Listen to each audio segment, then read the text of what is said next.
guys want to come in and really talk to the older guys and kind of tell people what to do and where to go and stuff like that. But I mean, it's just kind of something that I've always had. Growing up, I've always kind of been a point guard, shortstop in baseball, so always just kind of been in the positions where you kind of have to lead. Point guard's kind of got to be the most vocal guy on the court, so I've always kind of had that in me and always used that on the court. And they told me early on in the season that like this team lost a lot of leaders last year.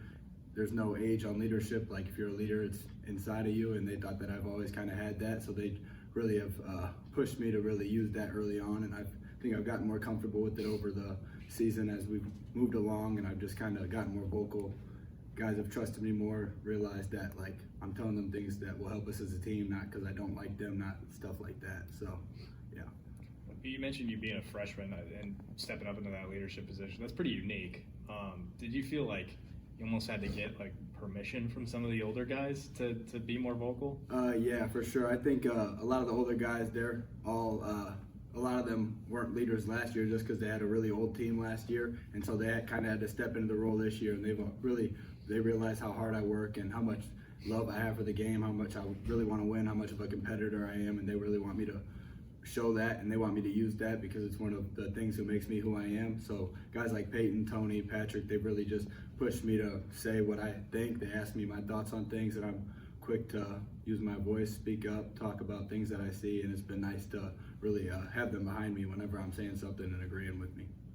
Fran also brought up, not to change the subject, but 18 turnovers in that first game against Penn State. What were they able to do to you guys to really rattle you down the stretch? I think they really took Tony away. He's been our primary ball handler throughout most of the season. They really, Ace Baldwin really tried to take him out of the game, and he really couldn't get open, so they kind of, we were relying on a lot of our other guys to bring the ball down the court, and we really let them speed us up. And I think we learned a lot from that game, and we got better as the second half went along, and I think learned a lot of things. I think we figured out some things that we're going to do differently and how we're going to attack that now with their pressure, trying to beat it down the court and kind of use their pressure against them.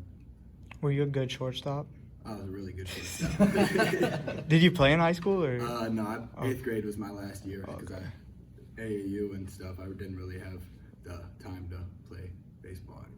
So you knew though basketball is what you liked basketball better, or you thought you were going to be better?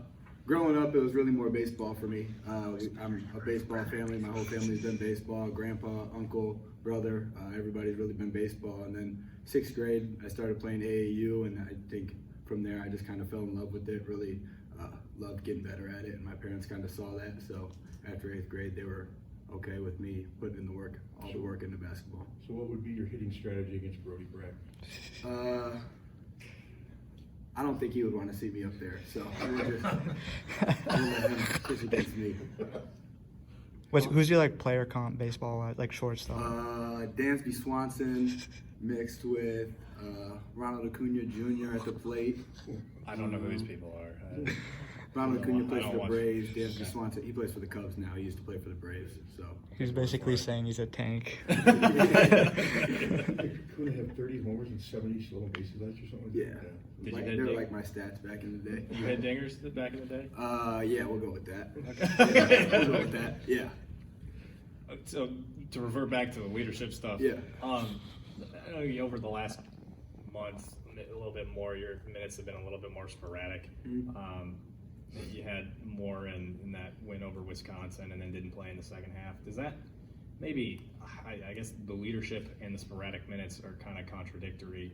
Does it feel that way to you? I think it's something I've really had to get better at over the course of the season. I mean, I've been used to playing the whole game, not really coming out, and now we have a really old team, a lot of old guards, and a lot of really good guards. We have probably the best guard in the league, and Tony Perkins, so getting to learn from him this year, I mean, whatever I'm asked to do, I'm ready to go out there and do that, but I've really tried to not let that, how much I'm playing, stuff like that, really affect my leadership, just trying to be vocal, whether it's on the court, on the bench, either way.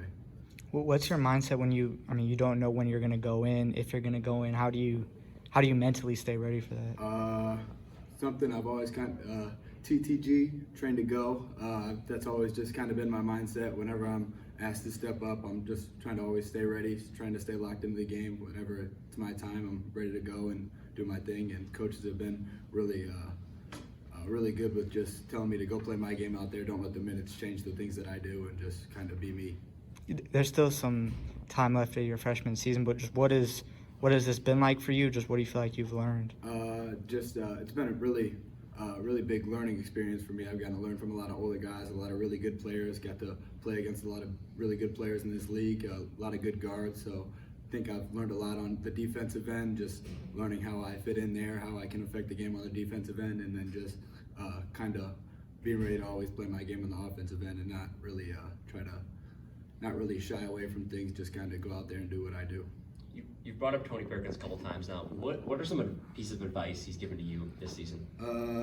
I mean, he's just always, I think he kind of sees how much work I put in and how much confidence I have in myself, and he's been really good with instilling that confidence in me. He's a really confident player, as you can see out there on the court. So just kind of watching the way he plays. Like the Wisconsin game, he wasn't playing great, but I mean, he was on the bench. He was cheering loud for me, talking to me at timeouts, stuff like that. So just really all the things he's learned, trying to push those into me and help me out in my freshman year. What are some other moments of Tony that you've seen that have helped you?